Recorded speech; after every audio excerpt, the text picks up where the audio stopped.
Seguimos leyendo el Evangelio de San Mateo y vuelve a ser protagonista la viña como un ejemplo de lo que es el pueblo de Dios para el Señor. Ya en el Antiguo Testamento, Isaías, del cual leemos un texto en la primera lectura, dice que el dueño de la viña es el Señor, que la había cuidado, la había mimado. El Señor había querido a su pueblo, había puesto mucha confianza en él. Quería que diera fruto para toda la humanidad, frutos de salvación, de paz, de justicia, pero no había dado más que asesinato, odio, es decir, no había cumplido con el deseo de Dios. Y por eso, pues, Dios se cansa, por decirlo así, y acaba con su viña. Es un poco la historia de Dios con su pueblo, que fue una historia de amor, pero también de desamor. Lo mismo aparece en el Salmo responsorial que hemos leído. La viña del Señor es su pueblo. Y en el texto de San Mateo que hemos leído, se dice que el Señor había plantado una viña y se la había encomendado a unos labradores para que la cuidaran y a cambio recibir pues un pago, unos frutos. Pero estos labradores no habían cumplido. Recordad ya las parábolas de los domingos anteriores. No habían trabajado en la viña.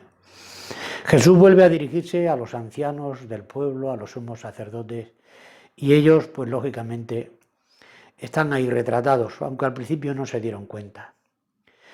La historia de desamor fue tan grande que Dios había enviado profetas que hablaran en su nombre a los jefes del pueblo, pero estos los habían eliminado. Por último, el Señor manda a su propio hijo, dice la parábola, y también lo mataron. Evidentemente, ya San Mateo cuando escribe conocía bien la historia. Era Jesús a quien habían dado muerte. ¿Qué va a hacer Dios con esos labradores? ¿Qué es lo que tiene que hacer el Señor de la viña? Y los mismos oyentes dicen, pues que acabe con ellos, que los castigue. Y dice Jesús unas palabras terribles. Pues eso os va a pasar a vosotros. No habéis cumplido, no habéis cuidado al pueblo. Por lo tanto, se os quitará la viña.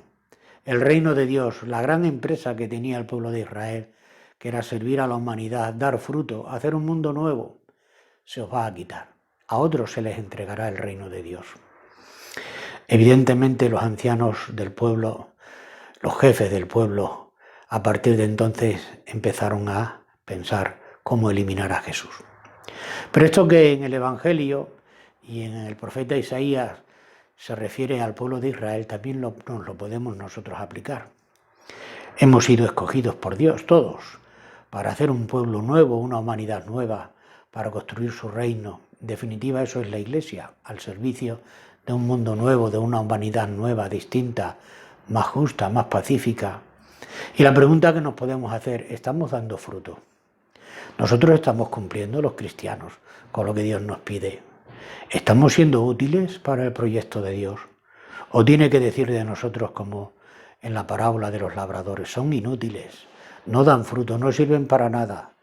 Voy a entregársela a otros.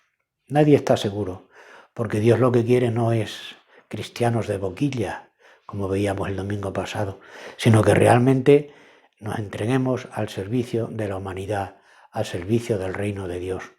El cristianismo tiene que ser semilla y germen de una humanidad nueva.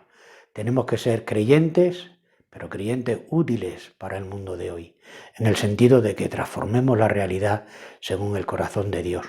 Vivamos las bienaventuranzas que recogen los valores del reino, la misericordia, la paz, la libertad, la justicia. Nosotros tenemos que ser los primeros en defender estos valores y trabajar codo a codo con la gente de este mundo que también persigue los mismos fines. Que no nos coja Dios ociosos.